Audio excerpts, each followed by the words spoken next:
You're half asleep, scrolling through your phone one last time before you call it a night. You send your usual "goodnight, babe," and then you wait and wait. The blue check marks have been there for an hour, but there's been nothing back. Your mind starts racing. Is she mad? Did I say something wrong at dinner? Is she with someone else? The anxiety builds, a low hum in your chest. Then 3 hours later, 3:07 a.m. to be exact, your screen lights up. She hits you with a single red heart emoji. Nothing more, nothing less. Instantly your brain lights up like a Las Vegas slot machine. The anxiety vanishes, replaced by a tidal wave of relief, a dopamine rush, a fireworks display behind your eyes. It feels like overwhelming love, like a profound connection, but what you're really feeling is the labor on the machine finally paying out after a long tense stretch of uncertainty. This is called intermittent reinforcement, and it's one of the most powerful addiction drivers known to psychology. Today we're not just going to talk about the machine. We're going to walk over, yank the plug from the wall, and dismantle it piece by piece so you can see how the gears really work. Section 1. Love bomb. Then go cold. The first few weeks feel like a movie. She's not just into you, she's obsessed. She's calling you her soulmate by the second date, telling you she's never felt this way before.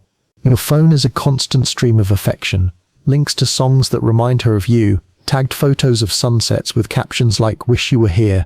Even when you're just in the next room, she's texting missing you while you're at the grocery store for 10 minutes.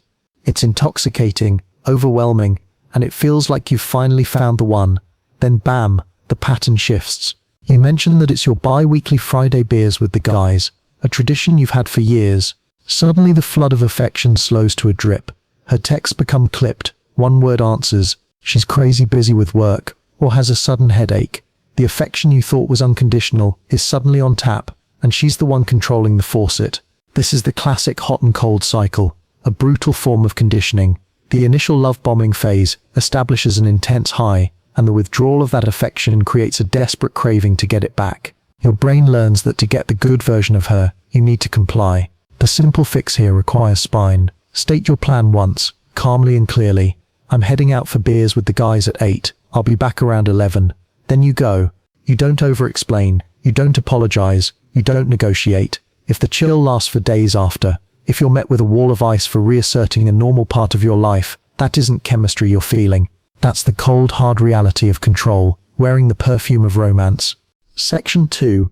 Guilt wrapped in "I'm just sensitive." "I just get so anxious when you're not here with me," she says, her voice trembling slightly, right as you're about to head to the gym. You look at her, and you feel a pang of something. You want to be a good partner. You don't want her to feel anxious, so you cancel gym night. You stay home. A week later, you have plans to work late on a project, and you get a text. "Guess I'll just be here and cry myself to sleep again. Lol." The lol is the master stroke, giving her plausible deniability. She's just joking, right? But the message is clear. Every time you try to carve out space for yourself, your boundary becomes the source of her pain. This is a powerful form of emotional blackmail that frames your autonomy as a personal attack on her. It works because it preys on your fundamental desire to be a good man. Here's a quick experiment. For 1 week, get a small notebook. Create 2 columns, what I plan to do and what I actually did. Every time a plan changes because of a guilt-inducing comment, log it. After just 3 or 4 entries, the pattern will be as bright and unmissable as a neon sign. Your response line has to be a 2-part combo, empathy plus boundary. "I hear that you're feeling anxious, and I'm sorry you feel that way. I'm still going to hit the gym for my workout. Let's talk on the phone when I'm done at 9. You acknowledge her feelings without taking responsibility for them. It works like WD-40 on a squeaky hinge of guilt, allowing you to move freely without damaging the structure. Section 3. Everyone thinks you've changed. Your buddy Jake pulls you aside at a barbecue. He looks uncomfortable. "Bro, I don't know how to say this, but the whole crew is saying you're whipped. We never see you anymore." Your stomach drops. It's one thing for your partner to have an issue, but for your entire friend group to be talking behind your back. You feel the walls of your social circle closing in, a wave of shame and isolation washing over you. This is a classic manipulation tactic called triangulation. Instead of confronting you directly, the manipulator uses the imagined voice of other people to do the squeezing. It's far more effective because it's not just one person's opinion, it's a supposed consensus from the people you trust. It makes you question your own judgment and feel alienated from your support system. There is a simple, potent antidote. You must ask one direct question. Who exactly said that? Not in an aggressive way, but in a genuinely curious one. Watch what happens. The story almost always begins to melt. It's not one person, man. It's just a vibe I've been getting. Or well, Steve might have said something, but I don't remember exactly. Vibes aren't court evidence. Vague feelings aren't facts. Unless they can provide specific names and direct quotes, the accusation has no weight. Politely hold your ground. Names and quotes, or it didn't happen. You'll find the phantom army of critics usually dissolves into a single insecure messenger. Section 4. The moving deadline trick at work. Your boss drops a new project on your desk on a Monday morning. It's a rush job. She's emphatic. I need this on my desk by end of day Friday, no exceptions. You rearrange your entire week, push back other tasks, and work late to meet the deadline. On Thursday afternoon, you give her a quick status update, and she looks at you confused. Why are you rushing? I never said it was due Friday. It's not due until the end of next week. You stare at her, your own calendar and memory suddenly feeling unreliable. You start to question yourself. Did I mishear her? Am I cracking under the pressure? This is gaslighting 101 in a corporate setting. It's a power move designed to erode your confidence in your own perception of reality, making you easier to control and manage. To defend against this, you must become a meticulous record keeper. Armor up. Every new task, every deadline, every significant verbal instruction gets a follow-up email or a message in a shared Slack channel. It can be simple and non-confrontational. Hi boss, just confirming our conversation. My understanding is that the deadline for Project X is this Friday at 5 p.m. Please let me know if I've misunderstood. When she inevitably hits you with an "I never said that," you don't have to argue. You just hit forward on the confirmation email. This isn't about being rude or creating conflict. It's about creating receipts. It establishes a shared objective reality that cannot be twisted by one person's convenient memory. Section 5. Mirror, mirror. On your first date, you mention you're getting into crypto trading. The next day, she's texting you links to white papers and asking about your thoughts on the latest NFT drop. You tell her you're a huge Quentin Tarantino fan. By the next weekend, she's quoting Pulp Fiction line for line and claiming Reservoir Dogs is her favorite movie of all time. It feels magical. Have you finally found your soulmate, the person who shares every single one of your passions and opinions? It's more likely you've found a copy-paste artist. This is called mirroring, a tactic where someone mimics your interests, mannerisms and values to create a rapid and intense feeling of connection. True compatibility always has cracks and friction points. She hates cilantro, but you put it on everything. He thinks sci-fi is boring, while you're a Trekkie for life. These differences are normal and healthy. If every single one of her opinions is a perfect echo of yours, it's a red flag. Float a random, slightly obscure hobby you've never mentioned before. Something like, I've been thinking about getting back into rebuilding vintage carburetors this weekend. If she suddenly proclaims a lifelong passion for carburetors and asks if you prefer Holly or Edelbrock, you need to pump the brakes hard. You're not connecting with a real person. You're falling for a reflection of yourself, and a relationship built on that foundation is destined to shatter. Section 6. Isolation by 1,000 paper cuts. The comments are always small, subtle, and plausibly deniable. Your friends are kind of immature, don't you think? You've grown so much past them. Or, your mum's calls always seem to stress you out. Maybe just skip tonight's call for your own peace of mind. Or, that weekly poker night takes up so much of your energy. We could be having a nice quiet night in instead. Each slice is tiny.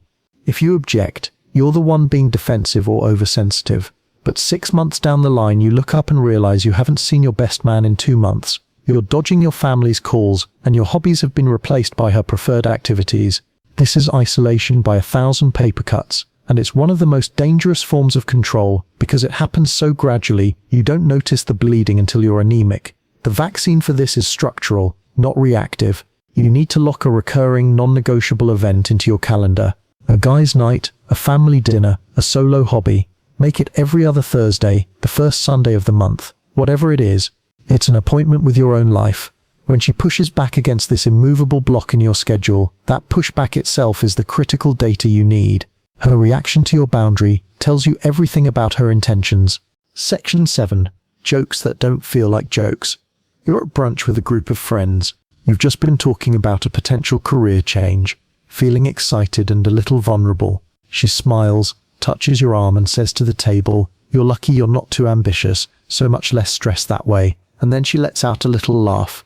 Everyone else at the table chuckles politely, but your gut registers a direct hit, a tiny shiv sliding between your ribs. It's a put-down disguised as a playful observation. This is a classic passive-aggressive tactic. The humor is a shield. It allows the person to deliver an insult while retaining plausible deniability. If you get upset, you're the one who can't take a joke or is too sensitive. The power of this move lies in its ambiguity. The counter move is to surgically remove that ambiguity. Flash a calm, neutral smile, look her directly in the eye, and ask straight-faced and genuinely curious, "What do you mean by that?" Don't be aggressive, just be inquisitive. Watch what happens. The room goes quiet. The joke, which relied on its flimsy disguise, is now forced out into the open. She will either have to own the insult, "I mean that you're not as driven as other people," or, more likely, she will stammer and backtrack, "Oh, I didn't mean anything by it, it was just a silly joke." Either way, the joke deflates like a bad soufflé, and you've shown that you won't be a passive target for veiled insults. Section 8. Using your old armor against you. She knows your deepest insecurities. She knows you were once 60 pounds heavier, that you struggled with acne in your teens, or that you were painfully shy in college. In moments of vulnerability, you shared these things with her, believing it was building intimacy. Now, she uses that information as a weapon. Every time you have a disagreement, especially about food or health, she ends it with, "Are you getting hangry again? Maybe you should just have a snack." It's a sniper shot aimed directly at an old wound, designed to instantly regress you to a state of shame and self-doubt. It invalidates your current feelings by linking them to a past weakness. The counter-fire for this is not external, but internal. You need to build your own highlight reel. Keep 3 mental snapshots of times you felt powerful, competent, and in control of your own life.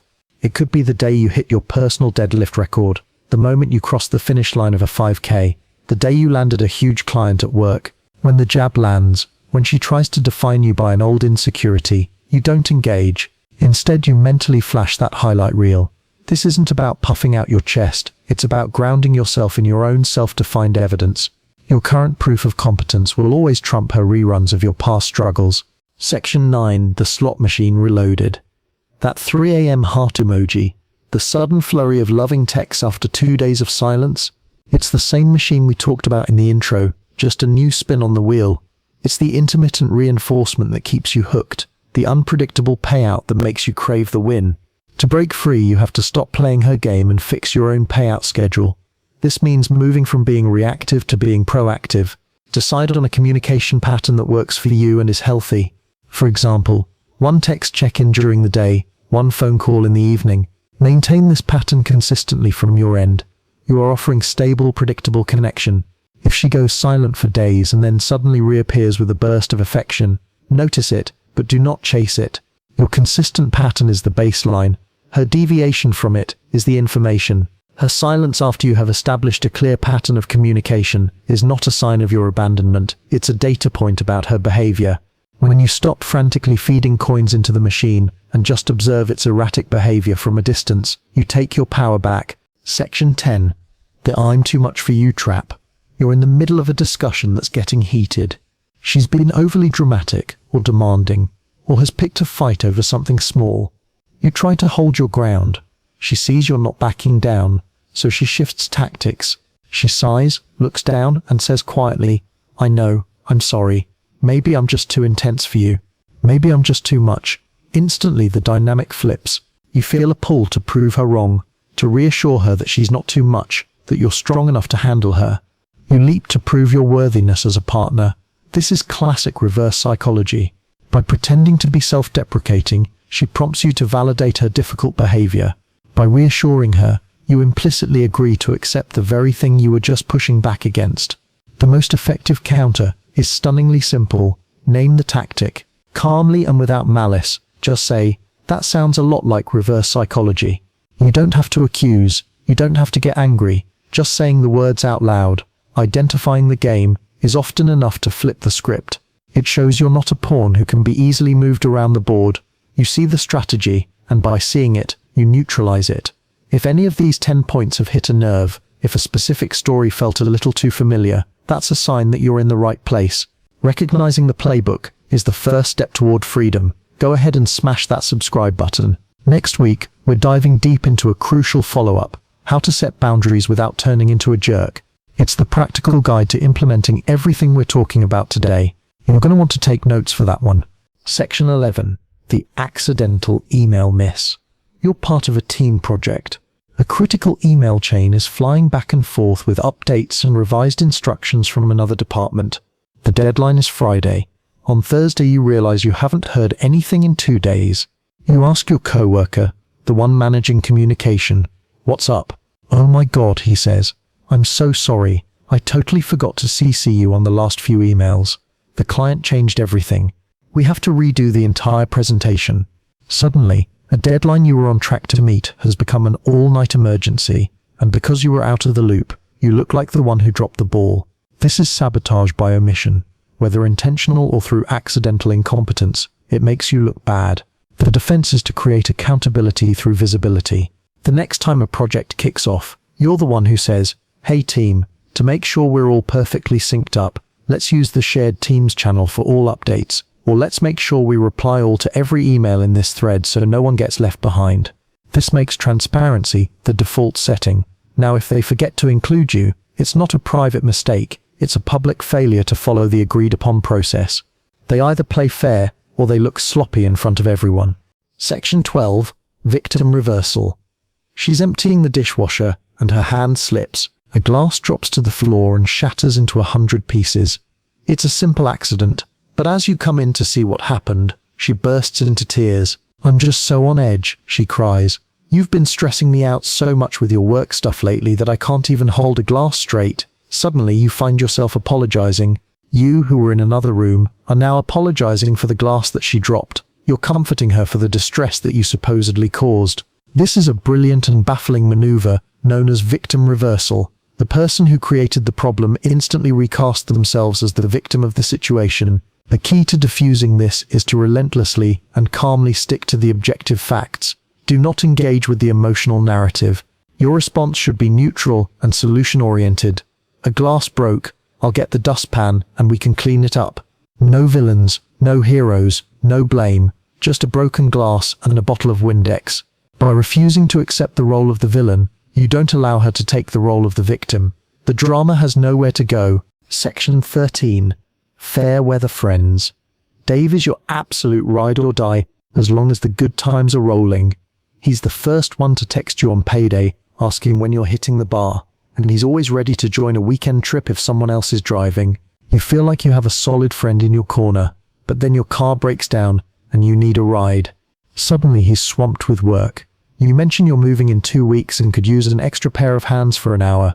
He leaves you on red. This is the transactional friend, the user who mistakes your generosity for an open tab. He's a friend in the fun times, but a ghost in the hard times. It's time for a simple low-stakes test. Ask him for one small, easy-to-fulfill favor. "Hey man, can I borrow your power drill for a couple of hours on Saturday? Or could you grab my mail while I'm out of town tomorrow?" It's a minor inconvenience. A real friend will show up, probably with a coffee in hand, or will find a way to make it work. A fair weather friend, the user will vanish faster than free Wi-Fi at a coffee shop. Their consistent unavailability for even the smallest of asks is all the data you need to downgrade them from friend to acquaintance. Section 14. The future that never gets penciled in. She paints beautiful pictures of your future together. She talks about that trip to Bali you'll take in 2026, the golden retriever you'll adopt, the 2 kids you'll have named Milo and Luna. She sends you listings for houses in suburbs you've never discussed. This is future faking, and it's deeply intoxicating. It creates a powerful emotional bond by selling you on a shared dream.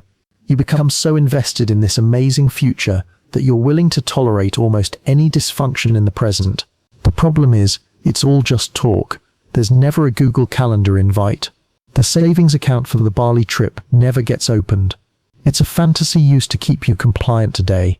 The way to cut through the mirage is to gently try and turn every promise into a concrete plan. When she says, "We should totally go to Italy next summer," you say, "That sounds amazing. I have some vacation time in July. Let's sit down on Thursday and look at flights." If our Bali trip is constantly met with excuses when you try to nail down a date, if it always stays stuck on some day, then you've just been given a very clear glimpse of your actual tomorrow. It's empty. Section 15. The vanishing act. You have a minor disagreement. You say something she doesn't like, or you fail to meet an unspoken expectation. She doesn't yell. She doesn't argue. She simply disappears. She stops answering your texts. She declines your calls. She might even physically go to a friend's house for a couple of days. You're left in a complete vacuum of information. Your mind spinning. You send 10 apology texts that essentially boil down to, "I am sorry for whatever it is I did." This is the silent treatment, and it is a profound tool of control via radio silence. It triggers a primal fear of abandonment and puts the entire burden of reconciliation on you. You become so desperate to end the silence that you'll agree to anything. There is only one way to win this game. Stop playing. Send one single clear text. "I can tell you're upset. I'm here and ready to talk when you are." Then you turn your own radio off. No more texts. No more calls. You go about your life. You go to the gym. You see your friends. The silence loses its power when you stop dancing to its tune. The person who uses silence as a weapon is counting on your frantic energy to fill the void. When you provide none, the void becomes their own problem to solve. Wrap up. Manipulation is a ghost. It haunts our relationships, but it's hard to pin down. It thrives because it wears the costumes of our most cherished values. It wears love's hoodie, friendship's cap, and professional loyalty's sneakers. It whispers in a voice that sounds suspiciously like care or concern. The moment you give it a name, the moment you can look at a situation and say that's love bombing, or that's gaslighting, or that's triangulation, the ghost solidifies. You can see it, and what you can see you can deal with. The journey out of manipulation isn't a giant leap. It's a series of small conscious steps. Your task this week is to pick just one tactic from this list that stung with recognition. Just one. And practice the counter move we discussed just once. Tomorrow. If this video helped you see things more clearly, drop a comment below that just says, "I see it now." I'll DM every single one of you my free boundary setting cheat sheet. Remember, you are not stuck. You are not a passenger in your own life. You are just one clear word, one firm boundary, one conscious choice away from getting back in the driver's seat.